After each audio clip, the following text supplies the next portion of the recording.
welcome to another episode of the Moxie Podcast. This is episode 15, recorded on Thursday, June 12th, 2014. This is the companion web show to the Moxie Sessions, which is an internet economy discussion group held once a month in Auckland, New Zealand. Our aim is to bring together a group of interesting technophiles from across the economy to talk about how New Zealand can take advantage of the internet to improve its economic performance. I'm Glenn Williams with you here in London, and I'm looking forward to introducing you to all the fantastic guests and people that we have on today's show. Now, the last Moxie session was held in Auckland at ASB, and it was all about technology and business. So today we'll be discussing the difference the internet makes for firms that sit outside of the technology sector. So what difference can the internet make for perhaps lower tech businesses? Does the internet really improve business performance? Is it the great panacea for a country as remote as New Zealand? And what could we do to accelerate the change that the internet actually brings as well? These are all some of the questions we'll be looking at today. So let's introduce our panel of experts who were at the Moxie session and who are joining me today. First up, it's Murray Sherwin, who is the chair of the Productivity Commission and is an economist with over 35 years experience across a wide range of public policy roles. It's great to have him on here. Welcome to the show, Murray. Morning, Glenn, and morning, Hayden and Jordan. Joining Murray, we also have the Chief Executive of Internet NZ, Jordan Carter, who in previous roles has also been a policy consultant working on a mix of internet, telecommunications and internet issues. Jordan joining us from the airport, somewhere in the airport today. Hello to you, Jordan. Good morning, Glenn. And now, last but not least, it is the discussion starter himself. It is Hayden Glass. Welcome back to the show, Hayden. Thanks very much. It's a pleasure to be here. Good to have you. Right, now let's dive right on into it. As I said, we're covering the role technology and the internet plays in business, specifically non-tech related businesses. Now, Murray, at the session, you were talking about technology use in the service sector. Can you give us an overview of your talk at the session, Murray? Sure. The Productivity Commission was asked to do a piece of work on the services sector in New Zealand and what drives productivity and performance in that industry. It's a very, very big, diverse mess of activities, about 70% of GDP. And most people, I think, are surprised when they discover how big it is. And while we know an awful lot about primary industries and we know an awful lot about manufacturing and we've got data and analysis going back decades, we know much less about what makes services industries work. And the key messages are essentially it's very large, it's very diverse, and it's highly intertwined. So most of what you see coming out of manufacturing and primary sectors has a very high degree of service industry input. We also were asked to do a drill down in a couple of areas to try to sort of make more sense of what's going on with the performance of services, and the two areas of drill down were one, competition, and we did that because by their nature a lot of services industries are not as open to competition as goods industries.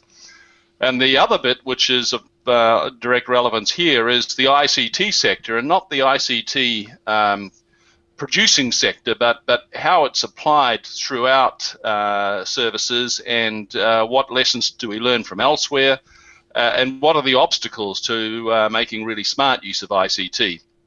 And when we look around the world at countries that have done better than New Zealand in productivity terms, there's a couple of examples where the services sector has been particularly important and where ICT has been a big driver. And the most notable example is the US, where wholesale and retail industries have been big drivers of productivity.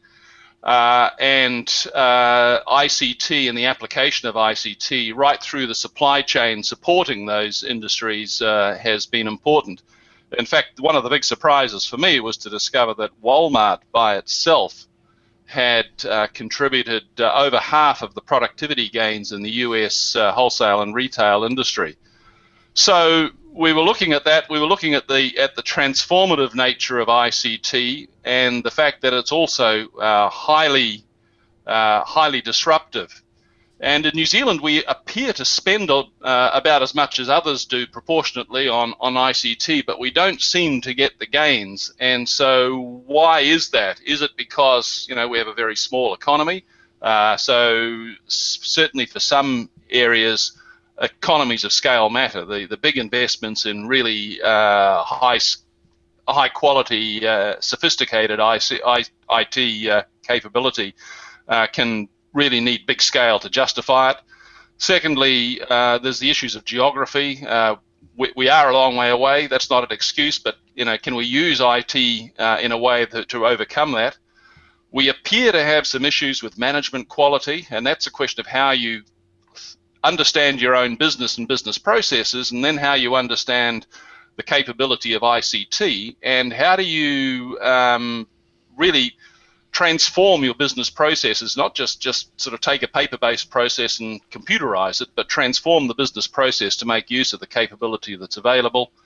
And so those are the key areas we looked at, just very conscious of the infrastructure now becoming available in New Zealand and trying to look at ways in which we can take those pipelines and really get benefit out of them.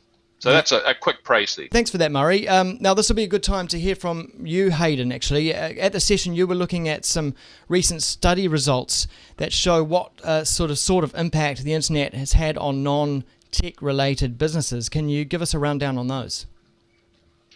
Yeah, sure. So when I'm not convening the Moxie sessions, I do consulting in this field, and we just recently completed a study of firm use of ICT outside of the tech sector. So some useful stats to start with. So almost all businesses are connected to the internet. So 96% of businesses with 6 or more employees are online. Even in the agriculture sector, which you may not think of as the highest user of internet, 91% of firms are online, and it's used for an increasing number of things. And so in our study, we talked to firms in tourism, in retail trade, in agriculture, and professional services. And we asked them what they were doing with the internet and what difference it made to their performance. And all of those firms, regardless of the fact they were in very different sectors, they all said the internet was very important and would become more so. And it was just really interesting to get their stories about what they were doing with the internet. So farmers are using it to track cows or to measure water use on the farm, and specifically to measure where they were putting water on the farm, or to get milk quality test results. Retailers were finding customers on Facebook, tourism operators were making online booking, professional services firms were using the internet to change the nature of the firm itself. So you could work from anywhere, and you can have collaboration between employees in different places much more easily than you used to be able to. And you could also collaborate between firms much more easily than you used to be able to. So all of those different diverse impacts, we also calculated the overall economic impact, which ends up being around 6%. So what that means is that a firm that makes high use of internet services is 6% more productive than the average firm in the industry. Now, the difference between a firm that uses the internet a lot and a firm that doesn't at all is much, much bigger than 6%. But even at 6%, if that impact flowed through to GDP, essentially it's saying the impact of use of the internet is about 2 tourism sectors, or a bit more than another ICT sector, i.e.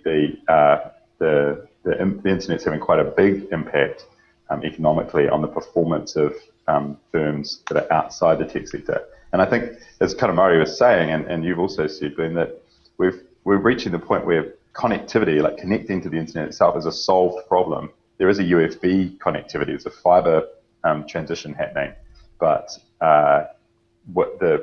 actually getting firms to use the internet to do something more useful is really the nature of the next challenge. And the other thing is just to remember that I think the study that makes clear is that the benefits of the internet are largely outside of the internet sector, outside of the IT sector.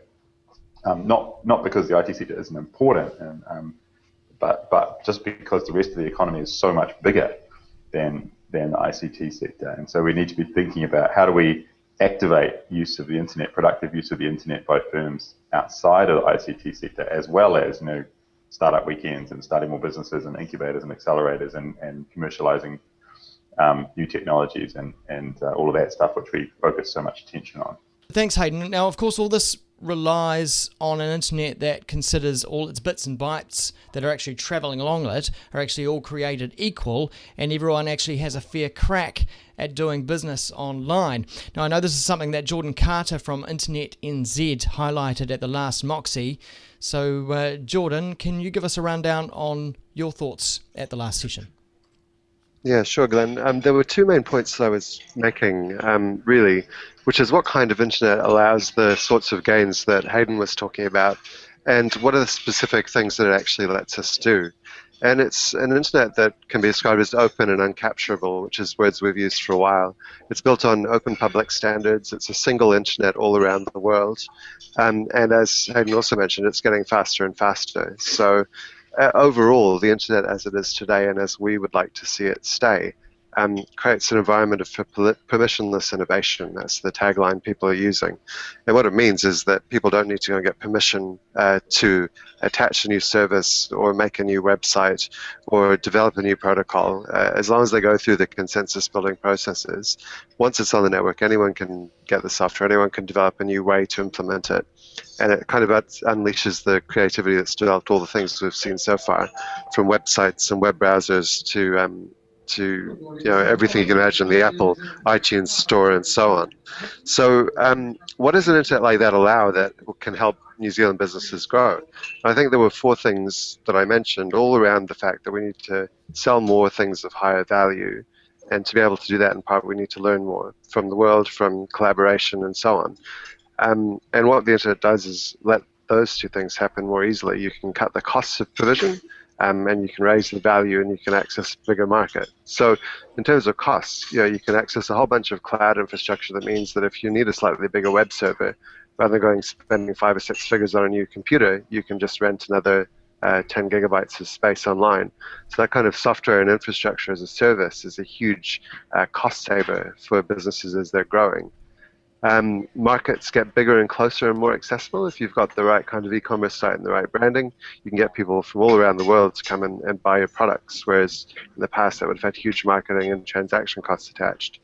It is easier to collaborate. We're doing this with one of us in Wellington, one of us in Auckland, one of you in London, and so on. Couldn't do this as easily with as good a quality or the visuals before the internet was around, and that experience is only going to get better. So building relationships, maintaining relationships when people are far away, learning from them will get easier.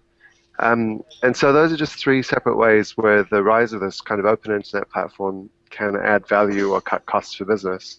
The fact that Internet NZ is advocating for an internet like this, does that suggest that there is a threat out there that there won't be an internet like this, that there are dark forces at work to stop the internet that we would like to enable the businesses to do what they need to do? Every time a big sort of conglomeration of economic power arises, it'll try and arrange markets in its own interests. So one of the things that's kept the internet open to date is that there's been no single choke point on it. And at the moment, you don't see those things on the horizon. You see pretty dominant firms in particular markets. So in search, for example, Google is a pretty comprehensive coverage of that market. But the way the platform is built allows others to come along and invent new services. And the role that we play is a bit of a guardian one. If something is coming along, we'll call it out. If someone's trying to corrupt or pervert the open standards framework it's built on, we and others like us will be noticing and calling that out. So there aren't any kind of clear and present threats in New Zealand or offshore at the present time. As long as governments keep their hands off the infrastructure and as long as people keep a watching brief on it. I'm just wondering, is there a perception among many non-tech businesses that IT is more of a cost that should be minimized rather than embraced to encourage growth and transformation of businesses? Well, like everything else in the morass, which is our small industries, there's all of that and more. There are some fantastic examples of companies that are basically now running their whole business around internet capability and delivery, and what's really exciting are some of the new ones coming on, which are born global, born virtual, and that's fantastic. I think the challenge we face is with sort of the traditional businesses that have been around for a while, that it's all a bit scary, it's a bit unknown, and how do we get to them and, in a sense, demonstrate what can be done and make it really easy for them to pick up the opportunities that are out there. One of the one of the characteristics we find in New Zealand is that there is an enormously wide range within any market sector between the productivity of the top performing firms and the ones at the bottom of the heap, if you like. And moreover, the ones at the lower end of the system can persist for long periods of time. They don't get driven out by competition because the competition isn't as tight here as some other places. I think that's the theory anyway. So there's a big opportunity for the firms in the sort of the lower half of the distribution in terms of productivity to latch onto technologies and lift their productivity. And the trick is to find a way to get to them and make it easy for them to do that. I just wonder, Hayden, does that also reflect in the stats at all that there is a perception that technology, IT services are the cost should be minimised and not so much embraced for a certain sector of the economy? Does that reflect anywhere in the stats that you've seen? Well, it's certainly feedback that there's still a job to do for firms to understand that ICT can completely alter your business process. There's no reason to do things the same way. If you've got an offline form, there's no reason to turn it into a PDF and put it on your website and people download it and fill it in and then send it back to you. You can create an internet-enabled process. I think if you're a small firm, the evidence suggests that you're less likely to take up ICT and really make the most of it. And as Murray said, the evidence is that we've got there's a very long tail, if you like, of lower productivity firms in New Zealand, and the challenge of trying to get them to take productive steps online when they're not facing significant competitive threats, and they may not be that interested or that savvy about what the opportunities really are, is a really significant one. So one of the things that did seem to predict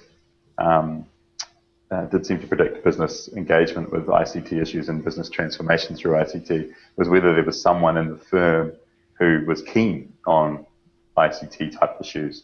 And I was interestingly reading something about schools yesterday, and apparently this is also a predictor of how sophisticated schools are in their use of ICT. Is just having somebody along who's like, yeah, we can use this internet thing, let's get on with this. Look at some of the possibilities. That actually seems to make quite a difference to firm behaviour, particularly when you're talking about quite small firms that they've got a lot of things to worry about, and they're certainly not ICT experts, but they're running their whole of their firm, and they've got to think about all of the different aspects of their business puzzle. So is it a generational thing? I mean, it seems inconceivable that a kid leaving school today who's growing up as a digital native, they've got the smartphone in their pocket and they know no time before the internet that they wouldn't embrace sort of every technology available if they were to go into business or perhaps be involved in a business and put their hand up and say, this is what we should be doing. Well, there's certainly a big difference in behaviour, but the World Internet Project shows, for example, in New Zealand that there's 1% of people under 40 who are not online. But as you go further up into older age groups, particularly those beyond 60, use of the internet is lower. So I think that's. I think I don't know if it's a generational thing. I think it can partly be just about exposure, but also I think people increasingly can see a difference between what they can do in their personal life very easily and what's possible for them in the work environment. So especially in big companies, they're still struggling with being able to enable some of the things that are easy to do. So we're having this conversation on Google Hangouts, which is a free service from it's very easy to use. I can plug my computer in and it magically works, but it's not easy to do this in a big in a big firm. And if I was trying to do this, for example, with some of my clients in government, it would actually not be that easy for them to sit at their desk and make this service happen. And that divergence, although they could do it on their phone, which is sitting on their desk, that divergence between, what's possible in your personal life and what's possible within company, it still is a real thing. So even if, to your point, even if you're aware of the possibilities and you're thinking, hey, we could do things differently, actually making it happen is very, very hard. And just to give you another completely practical example from our study, we talked to quite a lot of tourism operators, and the thing you have to do, the first thing you do as a tourism operator is, if you're these are accommodation and tour and activity providers, is you have to get your inventory online and make it visible to your customers. We talked to a lot of people who were still running paper processes, or people who had an internet system, but they also had a person whose job it was to keep the internet system and the paper system, which was the master, up to date. Right. And for them, moving to an internet-only system was actually, was non-trivial. Like, they had to get multiple sites, and they all had to be able to communicate over the internet at all times. And they had to just culturally get to the point of being like, okay, actually, this paper thing isn't working. And they may have been using the paper process for the entire time they've been in business. So it was not a non-trivial change, definitely. But, can connectivity help every single business? There'll be businesses that really don't see the need and are able to survive without it. Well, good for them. It'll be a different sort of model. But I think there's a difference between surviving and getting just that little bit extra increment of productivity that I think Hayden was talking about in that study a little bit earlier. Yeah, and the trick often with smaller businesses is can your potential customers find you? And I think increasingly, if you don't have a web presence, it's going to be extremely hard to access the range of customers you want. There'll always be a few who have a reputation that enables them to avoid it, but I think that'll be an increasingly small number. So where should the focus be? For our work, well, putting a different hat on, I also chair a group that Hayden and Jordan have been associated with, and it's I think really around getting a message to SMEs, the huge number of small businesses, and trying to find apps, devices, mechanisms which really make it easy for them to see the potential, the possibilities, and make it easy for them to make the transition. And I just think, just rolling that out and persisting with it is about the only option we've got at this point. So is it not sort of focusing on a particular sector, say, that has a good potential to export overseas? Would it be better to focus specifically on sectors that might do well in selling online? No, because I think entrepreneurs have this remarkable way of discovering things that bureaucrats and others haven't thought about. So making it as open and as available as possible is I think the best strategy. And I'm really impressed with some of these young people coming through that are born global, born digital, and they've got a whole bunch of ideas that are bubbling all the time, and that's the really nice sort of echo environment of the internet. So, just one point on that, Glenn.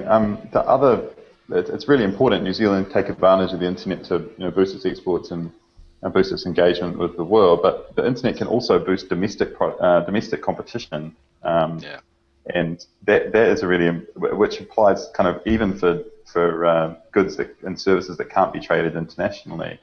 So this is something I think, Murray, you've talked about in Productivity Commission's recent work, which is sort of saying, well, just a price comparison website, for example, that lets you see whether the service that you're buying wherever you happen to be in the nation is comparable with one that is also for sale and not terribly far away. Those very simple things have got absolutely that have got nothing to do with exports particularly, can help boost productivity and increase competition. And in an environment in New Zealand, where you've got quite a small diffuse population, those types of services could be quite important also for domestic productivity growth.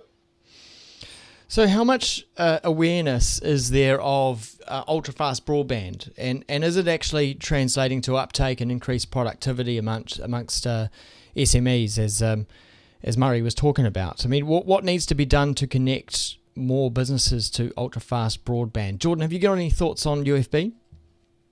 Well, the take-up is going quite well as far as we can tell. The rollout of the network itself is going a bit ahead of schedule, and sorry, it's another announcement. The take-up, I haven't seen specific business figures, but it is speeding up. And as the marketing efforts get underway, the more available the network is, the more people can put into marketing, the better. And in a lot of areas, there is already sort of business fiber available anyway. So I think I'd agree with what Hayden said before. Connectivity isn't as much the problem as finding the creative and business value-adding uses of the technology. And the drumbeat of UFB is only going to get louder. People will get more aware of it as time goes on. Hayden, a little bit earlier, you were talking about farms being connected and the really interesting uses that farmers were actually finding for being connected to the internet and monitoring stuff around the farm. How are we going with actually connecting up rural areas? Is that getting better, or are we still a bit behind? Yeah, it's definitely getting better. I look at the RBI. One of the things that gets lost in the discussion about rural infrastructure and the Rural Broadband Initiative is that for a lot of people, and I was looking at these figures recently, is 105,000 households get better copper services. So they get the equivalent of urban copper broadband built to them. And the RBI is on a faster track than the UFB, so the rural rollout is going to complete in 2016, and everything I've seen suggests that it's going quite well. There is a real question about the UFB, the fibre network goes to 75%, and the priorities are schools and businesses and hospitals, and to businesses are early focus of that. The question is, should that 75% go further once you've got that underway, you've got that project and reasonable level of control. And I think there's still an open question about where exactly the boundary should lie. But I think rural broadband is improving very, very quickly, and take-up is improving. And that doesn't mean it's perfect, and it doesn't mean that you get urban broadband experience in rural areas everywhere yet. But it's a solving problem, I would say. In fact, in my experience of these things, the people I hear the most concern from are people who are very close to urban areas who have very poor connectivity. And there are some pockets of those people, for example, in West Auckland, not far from where I live, where it only takes you half an hour to get into the city, but actually your broadband's very bad. And we're going to see, I think we're going to see more and more of those sort of the stories. But I do think, though, that focusing on infrastructure is really kind of not the point. It certainly needs to be fixed, and it certainly needs to be built, and we've got these schemes in place. But really thinking about, okay, let's stop talking about excuses for why the internet isn't good enough, or I can't use it, or I can't do anything, and think about, okay, what can I do in my business that will make a productive and useful difference? And how do we get the more? There's really a sectoral challenge. It's really something that happens for firms talking to other firms in their industry or in their area, and getting a sense of, you're doing this online, I'm not doing that. How do I do that? Some of the stuff is as simple as just knowing that these services exist. Right. So often people don't know what they don't know until they see someone else do it. Right.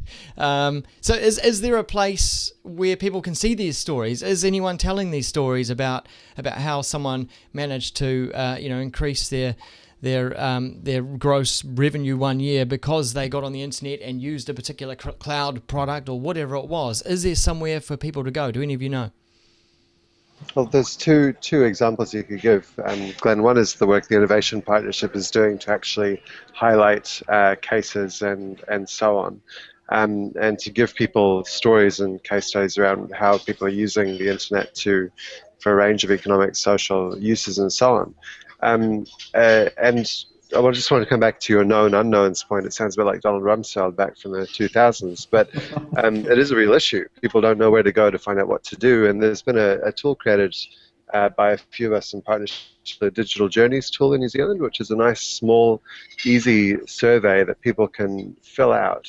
That kind of they get a quick assessment of where they are in terms of their own digital journey and using the internet better.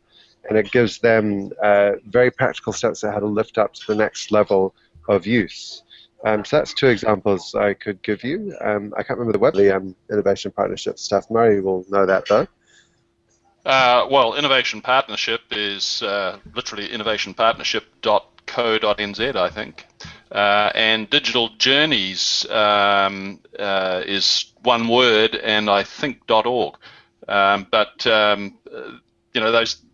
be available through the Innovation Partnership site as well. Can you think of anything off the top of your head that could be applied generally across retail, using the internet in such a way that could make things more productive or efficient or anything along those lines? I'm always reluctant to say here's an across-the-board solution, but I do think there will be successful companies that are innovating in their use of the net and getting ahead as a consequence. And once that begins to happen, you get the normal sort of dynamics where others want to imitate. Would it always be around transactions, or is it something else? Oh, look, it can be a whole bunch of things. I don't think it has to be transactions. I think one of the big gains that the US has made, for instance, in retail is just around logistics and supply chain and being able to track, where the goods are and how do you get them most effectively from the producer who may be in China or somewhere else to the customer, and whether it comes past the shop or not is another story. But that whole supply chain area is really important and highly sort of digitally enabled, if you like, and is a core part of the competitiveness and productivity of nations these days. Even right down to the sole trader? Because, I mean, when you talk about supply chains and all that sort of thing, it normally sounds like it's a big retail business that has many branches around the country. Absolutely down to the sole trader. I mean, I've got a couple of friends, one who trades berry fruit around the globe. None of it comes near New Zealand, but he does it from his home basically, and has turned that into a very successful business. But there's all sorts of ways in which, if you're handling goods, getting those goods from A to B as effectively as possible is really a core part of your game. In services industries, there are some that are obviously person to person, but a lot of other service industries, particularly in professional services, where doing them remotely via the net is a fabulous way to do business. So, mixing lifestyle and business and so forth is an opportunity that these guys have, and in a sense, New Zealand is a country made for this technology. Yeah, can I just also say, Glenn, I talked as part of the study to a few second-hand bookstores, and you can't imagine a more low-tech business than a second-hand bookstore. Yeah. They literally can't control their stock. People show up, they buy it for a proportion of retail, and then they put it on the shelves, and people come by and take it. Yeah, and they're low-value items. Very low-value items. So, but interestingly, the bookshops of the world, the second-hand bookshops of the world, have a few massive global databases where you can list books that are higher value, and you can sell them all over the world. So, literally, the second-hand bookstore that I'm most familiar with on Ponsonby Road near my house has a small proportion of their stock online on this thing called Abe, and they get requests every single day from people saying, I've seen that you have this book. What sort of condition is it in? Blah blah blah. And then they package it up. They make an arrangement on price. They package it up and they send it away. Yeah, I mean, so they never meet the customer. But the whole thing is intermediated through this online process. So to your point about can it apply to everybody? Well, and does logistics matter for very small players? Well, absolutely. I mean, it's not for the shop that I'm familiar with, it's a small but not insignificant part of revenue, and it's a significant part of margin because the margins on a normal second-hand book are so low. So it's quite a eye-opening experience to get out there in the real world and talk to people about what they're actually doing with this stuff and seeing what difference it really does make to their productivity. Indeed. Well, that is probably a very good note to finish up on here today, and it's been fantastic having my three guests for this episode 15 of the Moxie session. We've been with Murray Sherwin, who is the chair of the Productivity Commission. Murray, where can people keep up with what you're doing online, perhaps on social media or website or somewhere else? Sure. Well, www.productivity.govt.nz, and there's a hashtag there too, and I'm afraid I can't recall it right now. Productivity NZ. But it'll be on the site. It'll be on the site. Exactly. Go there first and follow everything over there. Also, Jordan Carter's been with us from Internet NZ. Our website is internetnz.net.nz, and hopefully a new site rolling out there in July.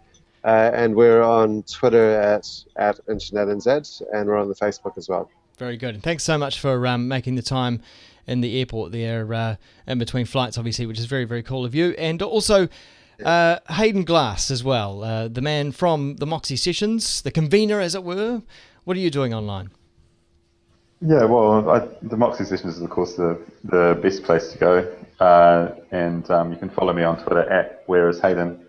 I'm optimistic that we're going to do some interesting things around spreading the word more widely on Moxie Sessions in the course of the next little while. So, spread the word, I suppose is what exactly. I'm eternally optimistic here on the other side of the world as well.